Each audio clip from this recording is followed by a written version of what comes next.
الحمد لله نحمده ونستعينه ونستغفره ونؤمن به ونتوكل عليه ونعوذ بالله من شرور أنفسنا ومن سيئات أعمالنا من يهده الله فلا مضل له ومن يضلل فلا هادي له وأشهد أن لا إله إلا الله وحده لا شريك له وأشهد أن محمدًا عبده ورسوله أما بعد فإن خير الحديث كتاب الله وخير الهدي هدي محمد صلى الله عليه وسلم وشر الأمور محدثاتها وكل محدثة بدعة وكل بدعة ضلالة وفي رواية وكل ضلالة في النار.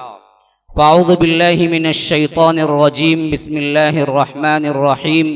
قل هو الله أحد الله الصمد لم يلد ولم يولد ولم يكن له كفوا أحد. اللهم أرنا الحق حقا وارزقنا اتباعه وأرنا الباطل باطلا وارزقنا اجتنابه. اللهم علمنا ما ينفعنا وانفعنا بما علمتنا وارزقنا علما. رب اشرح لي صدري ويسر لي أمري واحلل عقدة من لساني يفقه قولي. برادران اسلام، واجب الاحترام بزرگوں، دوستوں، عزیز ساتھیوں، لائق احترام ماؤں اور بہنوں، سورہ اخلاص کی فضیلت اور اہمیت کے بارے میں گزشتہ جمعے میں گفتگو کر چکا ہوں. آج آپ کے سامنے سورہ اخلاص کا خلاصہ انشاءاللہ پیش کرنے کی کوشش کروں گا. سورہ اخلاص اپنے معنی کے لحاظ سے بھی یکتا ہے اور اپنے مضمون کے لحاظ سے بھی یکتا ہے، اور اس کا ایک دوسرا نام بھی مروی ہے، وہ نام ہے سورۃ التوحید. اس کے دو نام ہیں، سورہ اخلاص اور سورۃ التوحید. اللہ تبارک و تعالی نے اس میں اپنا آپ، میں کون ہوں، اور یاد رکھیے ہمارے لیے تعارف کا سب سے پہلا زینہ ہی میں کون ہوں سے شروع ہوتا ہے. آپ کسی سے ملتے ہیں تو پوچھتے ہیں کہ آپ کی تعریف کیا ہے، آپ کا نام کیا ہے، آپ کہاں کے ہیں. یہ سب سے پہلا زینہ ہے معرفت کا، جاننے کا، کہ ایک دوسرے کے بارے میں جاننے کا پہلا زینہ کہ وہ کون ہے. اور بندہ ہمیشہ یہ کوشش کرتا ہے، آج تو کیا ہے، یہ بیماری اپنوں میں بھی ہے، غیروں میں بھی ہے، علماء میں بھی ہے اور جہلاء میں بھی ہے، کہ جب میں کون ہوں بولنے پہ آتا ہے کہ وہ سب کچھ بول دیتا ہے جو وہ نہیں ہوتا ہے. بہت کم وہ بولتا ہے جو وہ ہوتا ہے، اس سے زیادہ وہ بولتا ہے جو نہیں ہوتا ہے. مبالغہ آمیزی اور اپنے آپ کو بڑا چڑھا کے پیش کرنا آج تو ایک پیشہ بن چکا ہے. اللہ کے کچھ ہی بندے شاید دنیا کے اندر ایسے ہوں گے جو عجز اور انکساری کے ساتھ کام لیتے ہوں، ورنہ جہاں بھی دیکھا گیا ہے وہاں پر جب یہ مضمون آئے تو لمبے چوڑے خطابات لگتے ہیں کہ نام تو ایک سطر میں بھی پورا نہیں ہوگا، لیکن القابات تقریباً 10 سطر میں پورے ہوتے ہیں. کبھی کبھی پورے پوسٹر بھی کیا ہے، صرف القابات سے بھرے ہوتے ہیں، نام کہیں ایک ہوتا ہے. تو یہ میں کون ہوں بولنے کا ایک اپنا انداز ہے انسانوں کا. جب رب العالمین جو کہ کبھی اس کی بات تبدیل بھی نہیں ہوتی، لا تبدیل لکلمات اللہ، اور اسی طرح کبھی اس کی بات سے بہتر بات بھی نہیں ہو سکتی، اور وہ کبھی جھوٹ نہیں بولتا. ومن احسن من اللہ حدیثا ومن احسن من اللہ قیلا. اس سے بہتر بات کون بول سکتا ہے، اس سے بہتر چیز کون بتا سکتا ہے. اس کی طرف کس کی نسبت نہیں کی جا سکتی، اس کی طرف صرف سچائی کی نسبت ہو سکتی ہے، اس کی طرف کوئی شر کی نسبت نہیں کی جا سکتی، اس کی طرف صرف خیر کی نسبت ہو سکتی ہے. جب وہ رب العالمین میں کون ہوں بولنے پہ آئے تو کہیں آپ کو کوئی جھوٹ لگے گا، کہیں آپ کو کوئی ایسی مشکوک چیز لگے گی کہ جو وہ نہیں ہے، اور وہ کہہ دے کہ میں ہوں. کہ یہ رب العالمین کا جب اپنا تعارف شروع ہو رہا ہے تو سب سے پہلے یہ بات ذہنوں میں پیوست کرنی ہے کہ اللہ رب العالمین اپنے بارے میں جب اپنی مدح شروع کر رہا ہے تو وہ اسی لائق ہے جس لائق وہ ہے، اور کائنات کی کوئی بھی مخلوق اس لائق اس کی تعریف کر نہیں سکتی.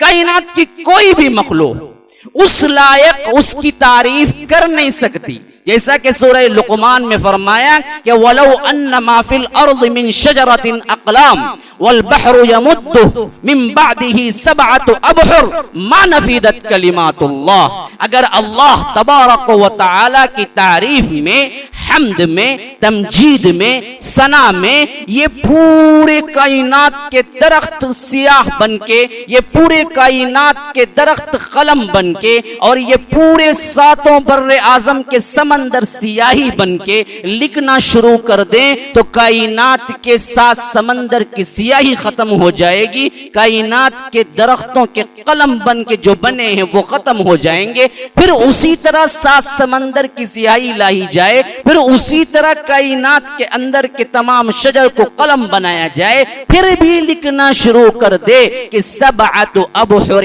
ما نفدت کلمات اللہ، یہ بھی ختم ہو جائیں گے لیکن اللہ کی تعریف ختم نہیں ہوگی، حد نہیں ہوگی، یہ پورا ہی نہیں کر سکتا، کوئی نہیں کر سکتا رب العالمین کی تعریف۔ تو رب العالمین اپنے آپ کو متعارف کرا رہا ہے، کس کے لیے؟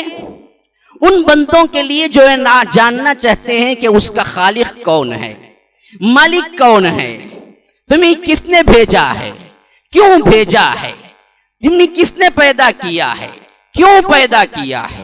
اگر تمہارے دل میں اپنے خالق کی تڑپ ہے، اگر تمہارے دل میں اپنے خالق کی جستجو ہے، اگر تمہارے دل میں اپنے خالق کے لیے محبت ہے، تم اپنے خالق کو دیکھنا چاہتے ہو، تم اپنے خالق سے ملنا چاہتے ہو، تم اپنے خالق سے ملاقات کرنا چاہتے ہو، تم اپنے خالق سے اللہ تبارک و تعالی سے محبت کرنا چاہتے ہو، تو جتنے جوگیوں کے جو بڑے بڑے لوگ ہیں غاروں کے اندر، جتنے بہروپیے ہیں، جتنے جوگیوں کے بیس بن کے کیا ہے پھر رہے ہیں پہاڑوں کے اندر، کوہستانوں کے اندر، اسی طرح جتنے تلاش کے نام پہ صوفیہ الگ ہٹے دنیا کے اندر الگ الگ ان کی خانقاہیں بنی ہوئی ہیں، کتنے لوگ ہیں ہر مذہب کے لوگوں کو پکار کے کہتا ہے کہ دیکھو اللہ ان کوہستانوں کے اندر نہیں ہے، اللہ ان پہاڑ کے غاروں کے اندر نہیں ہے، اللہ ان خانقاہوں کے اندر نہیں ہے جہاں تم تلاش کرتے کرتے اپنی زندگی کا ایک حصہ گنوا چکے ہو۔ اللہ تمہیں مل سکتا ہے تو وہ توحید سے مل سکتا ہے، وہ کیسے مل سکتا ہے، وہ کیسے ملاقات کر سکتا ہے، وہ کیسے اپنی محبت تمہیں بتا سکتا ہے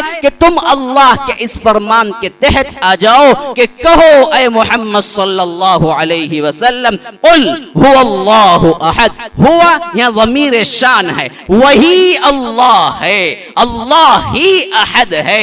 اس طرح کے معنی کے لیے بیچ میں ضمیر آتی ہے، فرمایا کہ قل هو اللہ احد، کہہ دیجئے وہی ہے اللہ جو ایکتا ہے، جو اکیلا ہے، جس کا کوئی ساجی نہیں، جس کا کوئی ساتھی نہیں، جس کا کوئی شریک نہیں، جس کا کوئی مشیر نہیں، جس کا کوئی وزیر نہیں، جس کا کوئی کسی حیثیت سے اس کا مددگار نہیں، وہ اللہ ہے، ایک ہے، ایکتا ہے، اس کا نام اللہ ہے۔ الہ بمعنی معبود، الف لام ہا، الہ بمعنی معبود، اگر الف لام ہا کے ساتھ پھر الف لام جوڑ دیں گے تو عربی کا ایک قاعدہ ہے کہ ال اگر کسی چیز سے لگتا ہے تو وہ دا کے میننگ میں ہوتا ہے۔ کرسی چیر ہے، الکرسی اگر بولیں گے تو وہ فلاں مخصوص دا چیر ہو جائے گا۔ الہ اصل میں تھا الہ معبود، جس کی عبادت کی جائے۔ اللہ نے کہا کہ ہر وہ باطل معبود جس کی تم عبادت کرتے وہ میں نہیں ہوں، میں مخصوص معبود ہوں۔ دا کے ساتھ کہ الف لام لگایا تو اللہ بن گیا، لام لام مل کے تشدید بنی تو اللہ بن گیا، الف لام لام ہا، اس سے اللہ کا نام وجود میں آیا۔ اللہ تبارک و تعالیٰ کہتا ہے یہ میرا ذاتی نام ہے اور اس نام کا میں الفاظ میں بھی محتاج نہیں ہوں۔ جب ان ناموں کے لیٹر کو چنا تو آپ دیکھیں گے کہ بعض لیٹر وہ ہیں عربی میں جس میں نقطے ہوتے ہیں، بعض لیٹر وہ ہیں جس میں نقطے نہیں ہوتے، تو نقطے والے حرف کمزور کہلاتے ہیں عربی گرامر میں. کیوں؟ وہ نقطے کے محتاج ہو جاتے ہیں. الف با، با نقطے کا محتاج ہے، الف نقطے کا محتاج نہیں ہے. با تا یہ نقطے کا محتاج ہے، الف نقطے کا محتاج نہیں ہے، لام نقطے کا محتاج نہیں ہے، ہا نقطے کا محتاج نہیں ہے. تو اللہ نے اپنے لیے جو نام کے لیٹر چنے، اس میں بھی اللہ تبارک و تعالی بے نیاز ہے کہ ایک نقطے والا حرف نہیں چنا. اس کے اندر صرف اور صرف بغیر نقطے والے حرف ہیں، الف لام لام ہا. اللہ اللہ، اس کے اندر کوئی نقطے والا حرف نہیں ہے. اور اپنے حبیب کا نام چنا تو اس میں بھی نقطہ نہیں لایا. محمد محمد، میم ہا میم دال، کوئی نقطہ نہیں ہے اس کے اندر بھی. محمد احمد احمد، اس کے اندر بھی کوئی نقطہ نہیں ہے. اور اپنا کلمہ چنا، اپنا کلمہ چنا تو الف لام لام ہا کے جتنے حروف تھے انہی کو ریپیٹ کرتے ہوئے پورا کلمہ بنتا ہے، اس میں بھی کوئی نقطے والا حرف نہیں ہے. لا الہ الا اللہ، الف لام لام ہا لام الف، یہی ہے، اس کے علاوہ کوئی حرف نہیں ہے. اپنے اللہ سے بنے ہوئے حرف کو کلمے کے اندر سیٹ کیا، اس کے اندر بھی کوئی نقطے والا حرف نہیں ہے. اور پورا حرف اللہ کے نام میں جتنے حروف استعمال ہوئے ہیں اس سے بڑھ کے ایک حرف بھی کلمہ توحید کے اندر نہیں ہے. الف لام لام ہا، اللہ لا الہ الا اللہ. کوئی ایک حرف زائد نکلاؤ اللہ کے نام سے زیادہ اس میں ہے نہیں. اپنا کلمہ بھی ایکتا بنایا، اپنا نام بھی ایکتا بنایا. اس کے اندر ضعیف کمزور حروف تک نہیں رکھے. یہ اللہ تبارک و تعالی کا نام ہے، اس میں گرامی ہے. اور یہ اللہ تبارک و تعالی کہتا ہے کہ اس سے مجھے پہچانو کہ میں کون ہوں. تو کہیں فرمایا کہ اللہ لا الہ الا ہو الحی القیوم. آیت الکرسی حضرت ابی بن کعب کے بارے میں آتا ہے، اور دوسرے صحابی کے بارے میں بھی یہی روایت آتی ہے کہ اللہ کے رسول نے فرمایا، ایک مرتبہ مسجد میں داخل ہو رہے تھے تو ایک صاحب ساتھ میں تھے. اللہ کے رسول نے ہاتھ پکڑا، کہا نکلنے سے پہلے قرآن کی عظیم تر آیت میں تمہیں بتاؤں گا. پھر کہتے ہیں کہ میں دوسرے باتوں میں لگ گیا، یہاں تک کہ اللہ کے رسول بات کرتے کرتے کرتے مسجد کی سیڑھیوں تک پہنچ چکے تھے. صحابی نے یاد دلایا، اللہ کے رسول آپ کا تو وعدہ تھا مسجد سے نکلنے سے پہلے تک قرآن کی سب سے بڑی عظیم تر آیت بتلا دیں گے، اب تو آپ قدم رکھنے والے ہیں سیڑھیوں پر. اللہ کے رسول مسکرائے، میں تمہارا شوق دیکھنا چاہتا تھا. تمہیں یاد رکھا ہے، بعض لوگ ہوتے ہیں اتنے بیوقوف ہوتے ہیں کہ کبھی کیا استاد کوئی ہنٹس بھی دے کہ میں تمہیں بتلاتا ہوں تو اتنے وہ اپنے آپ میں ہوتے ہیں کہ استاد نہ بتلائے تو پوچھتے بھی نہیں ہے میری بلا کو کیا غرض ہے، مجھے علم تھوڑی سیکھنا ہے، وہ بتائیں تو ان کا بلا ہے. عجیب مسئلہ ہے، آج سیکھنے والے بھی تیار نہیں ہوتے. تو یہاں جب اللہ کے رسول سے یوں سوال کیا تو اللہ کے رسول نے کہا کہ ہاں وہ آیت الکرسی ہے، وہ آیت الکرسی ہے. آیت الکرسی ایک ایسی چیز ہے جو اللہ تبارک و تعالی کا پورا تعارف اس کے اندر ہے، جس کے بعد اللہ تبارک و تعالی فرماتا ہے کہ یہ دین جس پر کوئی جبر نہیں ہے. آپ دیکھیں گے یہ 3 آیات، آیت الکرسی اور اس کے بعد کے 2 آیات، لا اکراہ فی الدین. کیوں اکراہ نہیں ہے، کیوں جبر نہیں ہے اس دین میں؟ عموماً یہ آیت بہت مشہور ہے، آپ لوگوں کو معلوم ہوگا کہ دین میں جبر نہیں ہے، دین میں جبر نہیں ہے. لیکن کس کے بعد فرمایا کہ دین میں جبر نہیں ہے؟ یہ نقطہ میں آپ کو آج انوکھا لگے گا لیکن ذہن میں رکھیے. آیت الکرسی کے بعد اللہ نے فرمایا کہ لا اکراہ فی الدین. دیکھو دین میں جبر نہیں ہے. کیوں جبر نہیں ہے؟ قد تبین الرشد من الغی. کیونکہ اللہ نے اب رشد ہدایت کیا ہے اور گمراہی بغاوت کیا ہے یہ دونوں واضح کر دیا ہے. اب جبر نہیں ہے. تو مطلب کیا ہے؟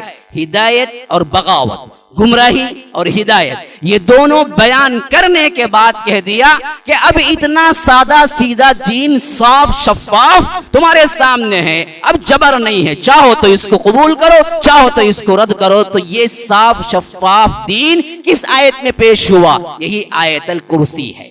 جس کو پیش کرنے کے بعد اللہ نے کہا کہ لا اکراہ فی الدین، اب اس میں کوئی جبر نہیں، اب کوئی بدبخت ہی ہے، کوئی دیوانہ ہی ہے اتنے واضح توحید کو، اتنی بہترین عقیدے اور توحید کو اپنی جہالت یا اپنی گمراہی یا اپنے کٹر پن کی وجہ سے نہ قبول کر سکتا ہے، وہ دیوانہ ہے۔ وَمَن يَرْغَبُ عَن مِّلَّةِ إِبْرَاهِيمَ إِلَّا مَن سَفِهَ نَفْسَهُ۔ اللہ پوچھتا ہے کون ہے وہ جو اس توحید ابراہیم کی پیروی سے انکار کرے؟ وہی جو سوائے دیوانے کے علاوہ کچھ نہیں ہو سکتا۔ الا من سفیہ نفسہ، پاگل ہوگا وہی جو توحید کا انکار کرے، اس کے علاوہ تو ہر ایک کے لیے کھلا ہوا مضمون سامنے ہے توحید کا۔ یہ لا الہ الا اللہ، یہ اللہ لا الہ الا ہو، یہ قل هو اللہ احد، یہ مضامین اتنے مختصر بھی ہیں، اتنے جامع بھی ہیں، اتنے واضح بھی ہیں کہ قرآن کے معجزات میں سے معجزاتی آیتیں ہیں۔ یہ ایک ایک آیت بس کافی ہے ہمارے لیے، ہمارے بگاڑ کے لیے، سدھرنے کے لیے، خواہ وہ مسلمانوں میں سے ہوں، خواہ وہ غیر مسلموں ہوں، خواہ ہمارے رسم و رواج میں ہم گر چکے ہوں، خواہ ہمارے اخلاقیات بگڑ چکے ہوں، خواہ ہمارے عقائد جو بھی ہو، لیکن اس کے اندر اصلاح ہے۔ کون ہے وہ اللہ؟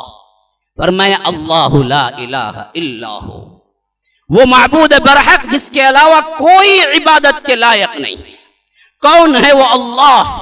اللہ کون ہے؟ فرمایا کہ اللہ ولی الذین آمنوا یخرجہم من الظلمات الی النور۔ وہ اللہ کون ہے؟ وہ وہی ہے جو تمہیں کیا ہے؟ دوست بناتا ہے۔ اللہ اکبر! تصور کر کے دیکھو، خالق کائنات جب تمہارا دوست بنے گا کیا تمہیں چھوڑ دے گا؟ کیا تم غربت اور مفلسی میں گر جاؤ گے؟ طوفانوں میں مر جاؤ گے؟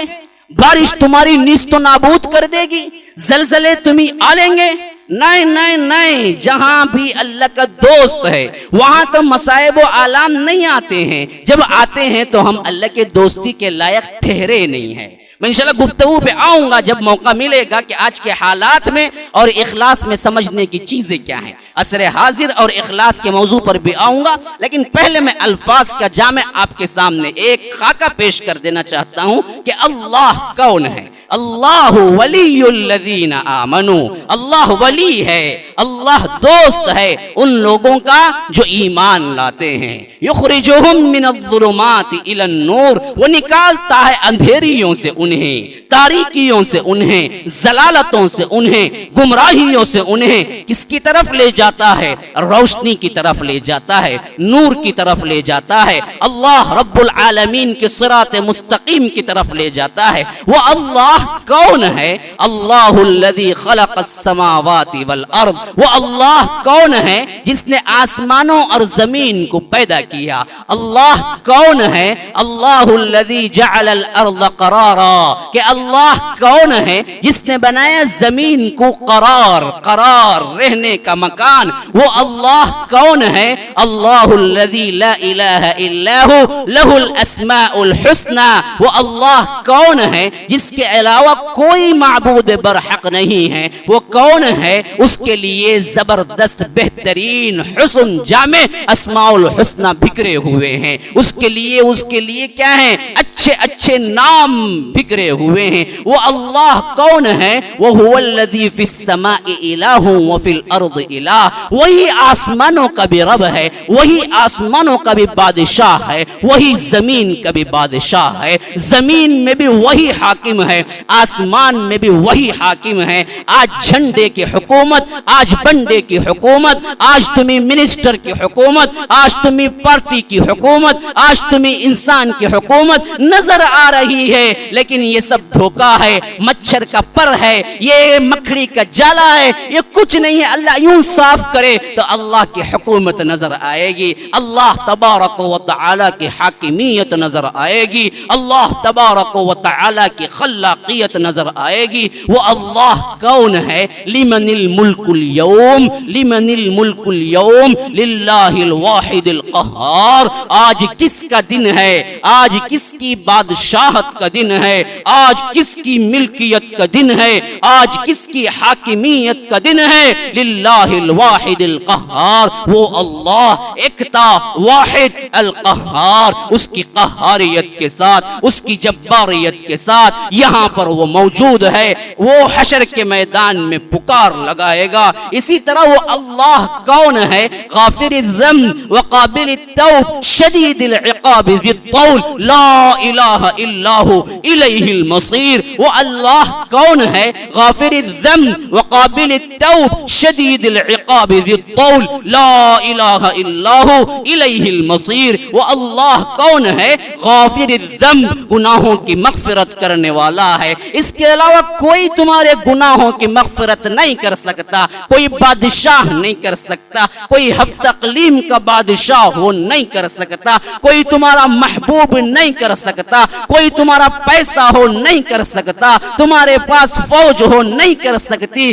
گناہ کی مغفرت کرنے والی ایک ہی ذات ہے. تمہارے ولی نہیں کر سکتے، تمہارے بتان باطل نہیں کر سکتے، تمہارے مندروں کے دیوتا نہیں کر سکتے، دیویاں نہیں کر سکتے. تم نے جن جن کو سمجھا ہے کہ یہ چھٹکارا ملا کے چھوڑیں گے، دلا کے چھوڑیں گے، کوئی نہیں کر سکتا. اللہ کہتا ہے کہ یہ میری صفت ہے کہ غافر الذنب، میں ہوں مغفرت کرنے والا، میں ہوں گناہوں کو دھلانے والا، میں ہوں گناہوں کو مٹانے والا. وقابل التوب، جو توبہ قبول کرنے والا ہے. یہ بھی وہی ہے، یہ بھی وہی ہے. کوئی توبہ قبول نہیں کر سکتا، کوئی توبہ قبول نہیں کر سکتا، کوئی بادشاہ ہو نہیں کر سکتا، کوئی دوست ہو نہیں کر سکتا، کوئی منسٹر ہو نہیں کر سکتا، مال ہو نہیں کر سکتا، سونا چاندی ہو نہیں ہو سکتا. یہ میں ہوں تمہاری توبہ کو قبول کرتا ہوں. رات دن تم گناہ کرتے ہو، لیکن ایک مرتبہ مجھے پکار کے دیکھو،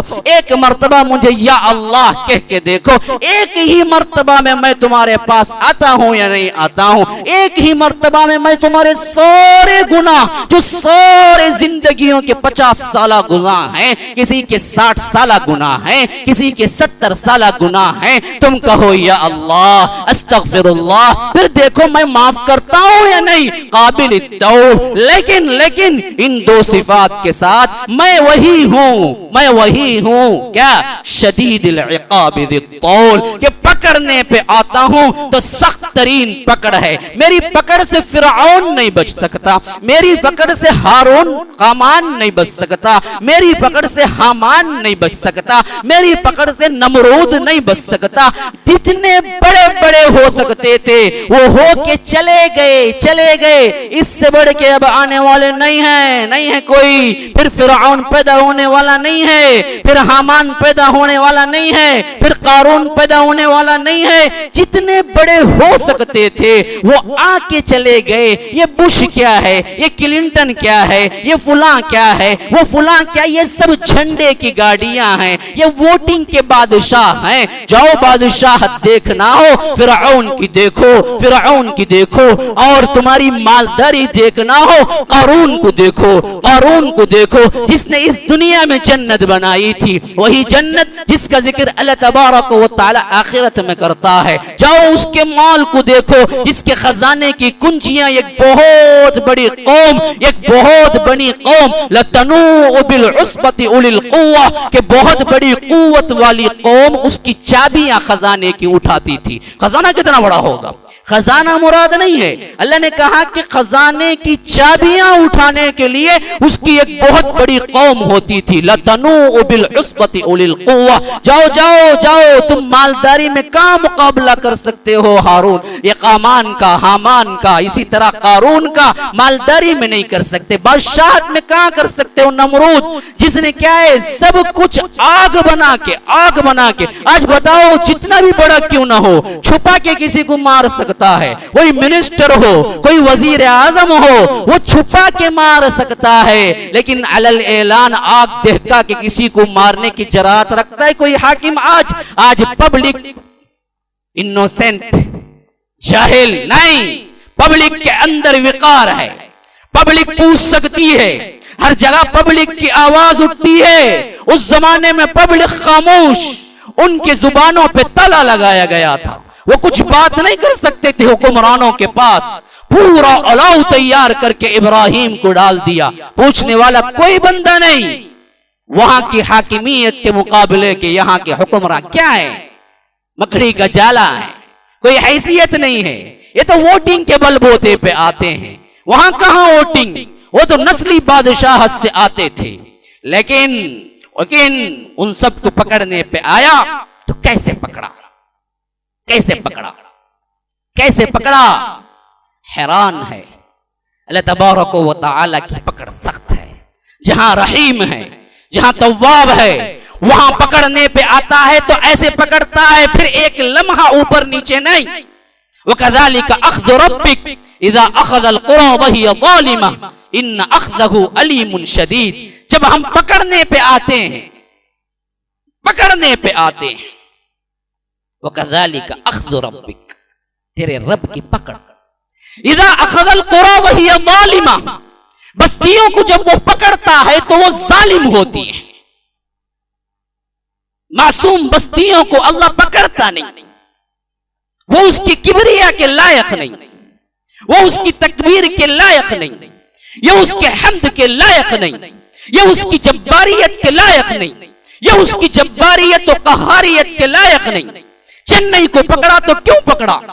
ریلیف کیمپس، لوگ اندھا دھن مال کھانا لے جا رہے ہیں، بہت اچھی بات ہے، احساس ہمدردی ہے، لیکن کوئی تو احساس دلائے ہو نہیں.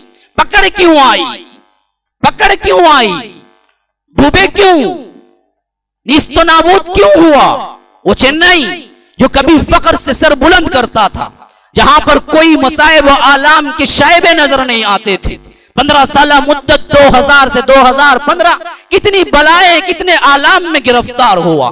کہیں سونامی ہے، کہیں زلزلے کے جھٹکے ہیں، کہیں پانی سے اللہ تبارک و تعالی برباد کر دینا چاہتا ہے. جہاں کیا ہے، ملٹی نیشنل مارکیٹنگ ہوتی ہو، جہاں تجارت کے بڑے بڑے مراکز ہوں، جہاں مال و دولت کی ریل پیل ہو، لیکن وہاں یہ انداز کیوں اللہ اختیار کیا؟ اللہ ظالم ہے. وما ربک بظلام للعبید، اللہ تبارک و تعالی اپنے بندوں پر ظلم نہیں کرتا. اس کی جباریت و قہاریت، اس کی ربوبیت یہ اجازت نہیں دیتی کہ وہ معصوموں کو پکڑ لے. اللہ کہتا ہے میرا اصول ایک ہے، وَكَذَلِكَ أَخْذُ رَبِّكَ، جب میں پکڑتا ہوں کسی بستی کو، اذا اخذ القرى وهي ظالمہ، اس وقت اس کی بستی کی قوم ظالم بن چکی ہوتی ہے. ظلم، ظلم، اللہ تبارک و تعالی عذاب بھیجتا ہے. سب پہ اللہ تبارک و تعالی معاف کرتا ہے، ڈھیل دیتا ہے. ظلم ایک ایسی چیز ہے جس کو ڈھیل نہیں. ہاں، بعض روایتوں میں آتا ہے کہ فرعون نے 400 سال بنی اسرائیل پہ حکومت کی، 400 سال، اور آخری زمانے میں موسیٰ سے پکڑا گیا علیہ السلام. اللہ نے ایک مرتبہ اللہ سے پوچھا حضرت موسیٰ نے کہ موسیٰ، اے اللہ یہ 400 سال لمبی مدت فرعون کو دیا کیوں؟ کہا کہ 400 سال تک وہ عدل کرتا رہا تو میں نے دیا، جب وہ ظلم شروع کیا تو میں نے تمہیں بھیج کے نیست و نابود کر دیا. عدل، ظلم، عدل، ظلم، ظلم سے بھر چکی ہے دنیا، اور یہاں بھی یہی حالت ہے. ایک دوسرے پہ ظلم، وزیر امیر پہ ظلم، امیر غریب پہ ظلم، ظلم، ظلم، ظلم. ہر ایک سیکشن رشوت سے بھرا ہوا، ہر ایک گورنمنٹ کا شعبہ رشوت سے بھرا ہوا. ظلم ہی ظلم. پھر فحاشی و عریانی، بے باکی و بغاوت، یہ چنئی کے لوگوں میں رچ بس گئی تھی. اللہ تنبیہ دینا چاہا، جب ہم پکڑتے ہیں تو وہ ظالم بستی ہوتی ہے، ظلم کرنے والی ہوتی ہے، تو ہم نے اس کو پکڑا. اذا اخذ القرى وهي ظالمہ ان اخذه علیم شدید، جب ہم پکڑنے پہ آتے ہیں تو ہمارا پکڑنا بڑا ہی شدید بھی ہوتا ہے، علیم بھی ہوتا ہے. علیم بمعنی دردناک، شدید بمعنی شدت. فرمایا کہ دردناک بھی ہوتا ہے، شدید بھی ہوتا ہے. درد دینے والا بھی ہوتا ہے، شدت سے بھی ہوتا ہے۔ کوئی کہتا ہے 100 سال تک بارش نہیں آئی تھی اس طرح، 100 سال تک اس طرح نقصان نہیں ہوا تھا۔ کوئی کہتا ہے کہ اپنی زندگی میں نہیں دیکھا۔ ہاں کیوں، اس سے بڑھ کے آئے گا، اس سے بڑھ کے آئے گا۔ متنبہ ہونے کے لیے اللہ نے بھیجا ہے۔ ایک چھوٹا سا تھپڑ ہے، مار ابھی شروع نہیں ہوئی، یہ تو تھپڑ ہے۔ دیکھ رہا ہے کہ ہوشیار ہونے والے ہوشیار ہوتے ہیں یا نہیں تو بڑے بڑے عذابات منتظر ہیں۔ اللہ تبارک و تعالی ظلم کرنے والا نہیں ہے، لیکن اللہ تبارک و تعالی ظالموں کو چھوڑنے والا بھی نہیں ہے۔ جہاں وہ ظلم نہیں کرتا وہاں ظالموں کو چھوڑتا بھی نہیں۔ خیانت، بددیانتی، جھوٹ، رشوت، سود خوری، اس کے اندر لوگ اپنے من مانے حیثیت سے داخل ہو رہے ہیں۔ اللہ کا غضب، اللہ کا قہر، اللہ تبارک و تعالی کا جو کچھ پکڑ اس معاملے میں بے خوف ہو چکے ہیں، تو وہ اللہ ہی سورۃ الملک میں کہتا ہے اَأَمِنْتُمْ مَنْ فِي السَّمَاءِ أَنْ يَخْسِفَ بِكُمُ الْأَرْضَ فَإِذَا هِيَ تَمُورُ أَمْ أَمِنْتُمْ مَنْ فِي السَّمَاءِ أَنْ يُرْسِلَ عَلَيْكُمْ حَاصِبًا فَسَتَعْلَمُونَ كَيْفَ نَذِيرِ۔ کیا تم اس ذات سے بے خوف ہو گئے ہو جو آسمانوں میں ہے؟ اَأَمِنْتُمْ مَنْ فِي السَّمَاءِ، دیکھیے گناہ اور چیز ہے، اللہ سے بے خوف ہو جانا اور چیز ہے۔ آج ہماری سب سے بڑی برائی، سب سے بڑا گناہ کرنا نہیں ہے، گناہ کرنا نہیں ہے، گناہ کرنا بہت چھوٹا ہے۔ گناہ اس معاملے میں کرنا کہ بے خوف ہو کے کرنا بہت بڑا گناہ ہے۔ آج بے خوفی کا گناہ ہے۔ کوئی لذت کو، کوئی انٹرنیٹ کی فحاشی کو، کوئی ٹی وی کی فحاشی کو، کوئی عریانیت کو، کوئی ظلم کو آج کیا نہیں سمجھتا؟ اللہ کا قہر آ جائے گا، اللہ کی نافرمانی ہو رہی ہے، اس سے ڈر کے لرزتا نہیں ہے، اس سے ڈر کے کانپتا نہیں ہے، اس کے بارے میں سوچ کے پریشان نہیں ہوتا ہے۔ ہم بے باکی پہ اتر آئے ہیں، اتنی بڑی بے باکی کہ عام سوالات ہمارے کیا ہوتے ہیں؟ مولوی صاحب انٹرنیٹ میں فحش دیکھ سکتے ہیں؟ گویا کہ ان کو کیا ہے، اتنا بڑا وسیع ذہن ہو گیا ہے کہ فحش دیکھنا کوئی معمولی بات نہیں رہا۔ سوالیہ انداز میں پوچھتے ہیں مولوی صاحب ہومو سیکشوئل کر سکتے ہیں؟ سوال ابھی مجھے آیا تھا، کر سکتے ہیں؟ گویا کہ کیا بہت معمولی بات ہے، پوری دنیا میں پھیلا ہوا ہے، آپ اجازت دیتے ہیں یا نہیں دیتے ہیں؟ اسی طرح کیا ہے، علل اعلان عورتیں بھی فحاشی و عریانی کے سوالات کرتے ہوئے جھجکتے نہیں ہیں۔ تو یہ عریانی، یہ فحاشی، یہ بے باکی اللہ کے غضب کو دعوت دیتی ہے۔ گناہ بہت چھوٹا ہے، گناہ بہت چھوٹا ہے، اور کبھی 100% پورے تائب نہیں ہوئے، کبھی 100% پورے معصوم نہیں ہو گئے۔ گناہ تو ہوتا ہی ہے، اللہ کے رسول کے دور میں بھی ہوا ہے، صحابہ سے بھی ہوا ہے، لیکن گناہ ہوتا ہے، گناہ چھوٹا ہوتا ہے۔ بے باکی بہت بڑا گناہ ہے، بے باکی بہت بڑا گناہ ہے۔ گناہ کو گناہ نہ سمجھنا، گناہ کو بالکل آسان لے لینا، جیسا کہ ابن مسعود ابن عمر کا قول ہے، اللہ کے رسول کے گھر میں ہم چھوٹے اس دور میں ہم چھوٹے گناہ بھی ایسے سمجھتے تھے گویا کہ ہمارے اوپر پہاڑ رکھ دیا گیا ہو۔ لیکن آج میں دیکھتا ہوں زیادہ عمر نہیں گزری، 50 سال کا عرصہ ہوا ہوگا، اس وقت وہ کہہ رہے ہیں، آج میں دیکھتا ہوں کہ تم معمولی سمجھتے ہو اور اس طرح سمجھتے ہو کہ کوئی مکھی ناک پہ بیٹھی ہو اور تم نے یوں کر کے اڑا دیا، اسی طرح حدیث کے الفاظ ہیں، مومن چھوٹے گناہ کو یوں سمجھتا ہے جیسا کہ اس پر پہاڑ اتر رہا ہے،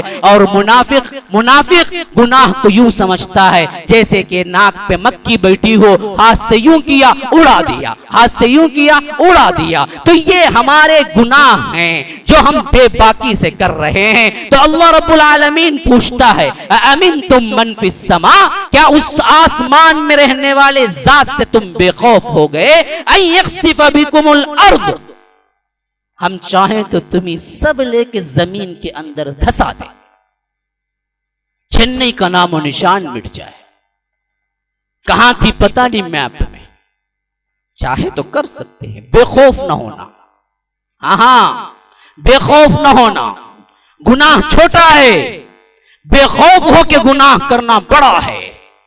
بے خوفی پھیل چکی ہے، آج اللہ سے ڈرنے والے بہت کم ہیں، مصنوعی ڈر نہیں، دکھاوے کے مجلس کا ڈر نہیں، تنہائی میں ڈر جائے، تنہائی میں آنسو نکل پڑے، تنہائی میں اندر کانپ جائے، کبھی سوچے اطراف و اکناف کے ماحول کو تو بدن پہ ایک کپ کپی طاری ہو جائے کہ کیا ہو رہا ہے، پتہ نہیں اللہ کا عذاب کب پکڑ لے۔ اللہ کے رسول صلی اللہ علیہ وسلم کی سیرت مبارکہ میں ہمیں ملتی ہے تصویر کہ حضرت عائشہ اما عائشہ کہتی ہیں زوردار ہوا چلتی تو اللہ کے رسول صلی اللہ علیہ وسلم کا چہرہ ڈر کی وجہ سے متغیر ہو جاتا اور بھاگتے اللہ کے رسول مسجد کی طرف، کہیں یہ عذاب کی شکل میں نہ آ جائے یہ ہوا۔ حالانکہ گارنٹی تھی اے اللہ کے رسول جب تک آپ اس قوم میں رہیں گے عذاب نہیں آئے گا، گارنٹی تھی۔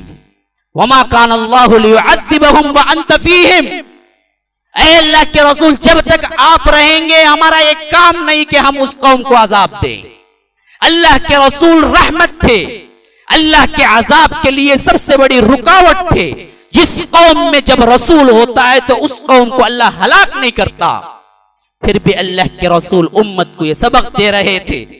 آندھی کی جیسا تیز ہوا چلی، اللہ کے رسول کے ڈر کی وجہ سے رنگ متغیر ہو جاتا، مسجدوں کی طرف بھاگتے، اللہ سے دعا کرتے اللہ یہ عاد کے ہوا کی طرح نہ کر دے، وہ بھی ہوائی آئی تھی۔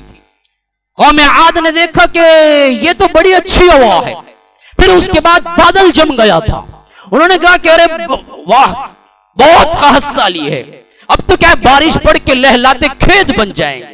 ہاں اللہ کہتا ہے کہ فلما رأوه عارضا مستقبل اودیتہ قالوا هذا عارض ممطرنا، انہوں نے کہا یہ تو کیا بارش برسانے والے بادل ہیں، بل هو ما استعجلتم به، ہاں تم میرے عذاب کے لیے جلدی مچا رہے ہو۔ ریح فیہا عذاب علیم، یہ بادل نہیں ہے، یہ بادل کے اندر ہوا ہے، ہوا، وہ ہوا کا عذاب تمہیں دردناک پہنچنے والا ہے، میرا عذاب دردناک عذاب اس بادل کے اندر ہے۔ ریح فیہا عذاب علیم تدمر کل شیء بامر ربها فاصبحوا لا يرى الا مساکنهم، صبح سویرے ہوتے ہوتے ہر چیز کو وہ اٹھا کے پٹک دی۔ تدمر کل شیء بامر ربها، اس کے رب کے امر سے ہر چیز کو اٹھا کے پامال کر کے رکھ دی وہ ہوا، وہ بادل۔ تو آج بھی چنئی میں جب پہلے بارش شروع ہوئی تھی نا، لوگ کہہ رہے تھے اللہ نے کیا ہماری دعائیں سن لی، قحط کے بعد بارش آ گئی، سب خوش تھے، لیکن کس کو معلوم تھا کہ 10-15 دن کے اندر وہ بارش عذاب کی شکل اختیار کر رہی تھی؟ کس کو پتا تھا؟ محلات میں رہنے والے انا نگر جیسے علاقے ڈوب چکے تھے، جنہوں نے بہت آنکھوں سے دیکھا ہے، آگے جا کے وہ تو میرے سے زیادہ جانتے ہیں۔ یاد رکھیے یہ صرف دیکھ کے باتیں بنانے کے لیے نہیں، یہ اللہ واحد القہار کا ایک تھپڑ ہے۔ دیکھو وقت ہے، ابھی بھی بن جاؤ۔ کسی کو دیکھ کے عبرت حاصل کرنے کا نام انسان ہے، دیکھ کے عبرت نہ حاصل کرنے کا نام شیطان ہے۔ یہ دیکھو میں کیسے الٹ پھیر کرتا ہوں۔ اَأَمِنْتُمْ مَنْ فِي السَّمَاءِ أَنْ يَخْسِفَ بِكُمُ الْأَرْضَ فَإِذَا هِيَ تَمُورُ أَمْ أَمِنْتُمْ مَنْ فِي السَّمَاءِ أَنْ يُرْسِلَ عَلَيْكُمْ حَاصِبًا، کیا اس ذات سے تم بے خوف ہو گئے ہو جو چاہے تو تمہیں ایک آندھی بھیج کے نیست و نابود کر دے۔ فَسَتَعْلَمُونَ كَيْفَ نَذِيرٌ، پھر تم کہتے پھروگے کہ ہمیں متنبہ نہیں کیا گیا۔ تو اللہ کہتا ہے کہ میرا ڈراوا کیسا تھا یا کیسا ہے، تب تمہیں معلوم ہو جائے گا میرا ڈراوا کیسا ہے۔ آج تمہیں معلوم ہو گیا کہ بارش کے ٹھنڈک کے اندر، ٹھنڈی خوشگوار ہواؤں کے اندر کس طرح ڈوبنا مقدر بن چکا تھا تمہارا۔ کیوں؟ اللہ ڈکٹیٹر ہے،